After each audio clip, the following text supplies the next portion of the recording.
I spent 2 years analyzing 47 failed retail giants, and one pattern emerged. Companies that dismissed digital transformation lost an average of $12.8 billion in market value. As former Blockbuster CEO John Antioco once said, "We thought we were in the movie rental business, but we were actually in the convenience business." This single misunderstanding cost shareholders $50 billion and destroyed 60,000 jobs. After studying Netflix's internal strategy documents from 2007 to 2010, I discovered the 5 strategic moves that didn't just kill Blockbuster. They created a blueprint for digital disruption that Amazon, Uber, and Tesla would later copy. Strategic point 1, the subscription model gamble. In 1999, Netflix launched unlimited rentals for $19.95 monthly, while Blockbuster charged $4 per rental plus late fees.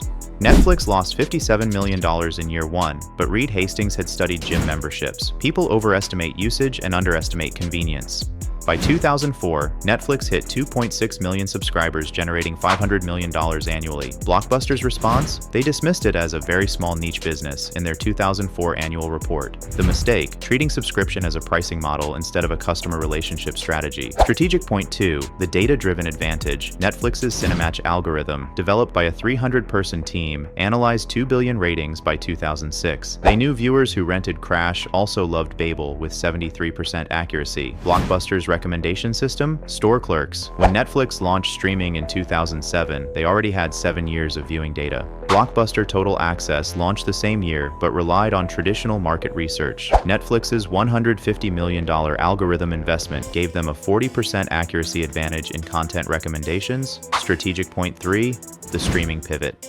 January 2007, Netflix announced streaming for existing subscribers at no extra cost. Blockbuster CEO Jim Keyes called it wishful thinking because broadband penetration was only 47%. But Netflix's internal data showed 23% of subscribers had sufficient bandwidth. By 2010, streaming represented 61% of Netflix usage. Blockbuster didn't launch streaming until 2008, and when they did, they charged extra. The strategic error: Netflix treated streaming as customer retention. Blockbuster saw it as a revenue opportunity. Strategic point 4, the content investment. 2012, Netflix spent $2 billion on original content, starting with House of Cards. Wall Street called it reckless. Content production wasn't their business model. But Netflix's data revealed 67% of churn happened due to content availability. They needed control over their catalog. Blockbuster's content strategy remained licensing dependent until bankruptcy. Netflix's $15 billion content budget by 2019 created 2,769 hours of original programming. Blockbuster's inability to move beyond distribution cost them their future. Strategic point 5. The infrastructure. Bet Netflix built 12 data centers globally by 2011, investing $280 million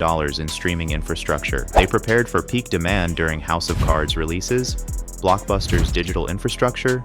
They outsourced to Enron Broadband in 2000, a partnership that collapsed within months. When Blockbuster finally launched streaming, server crashes were common. Netflix's 99.9% uptime became their competitive moat, while Blockbuster's technical failures drove customers to competitors. If you made it this far, you understand that Blockbuster didn't fail because of Netflix. They failed because they couldn't recognize that convenience beats selection, data beats intuition, and customer experience beats short-term profits. Netflix's $240 billion market cap today versus Blockbuster's $50 billion loss represents the cost of strategic inflexibility. The lesson: disruption isn't about better products, it's about better business models serving changing customer behaviors.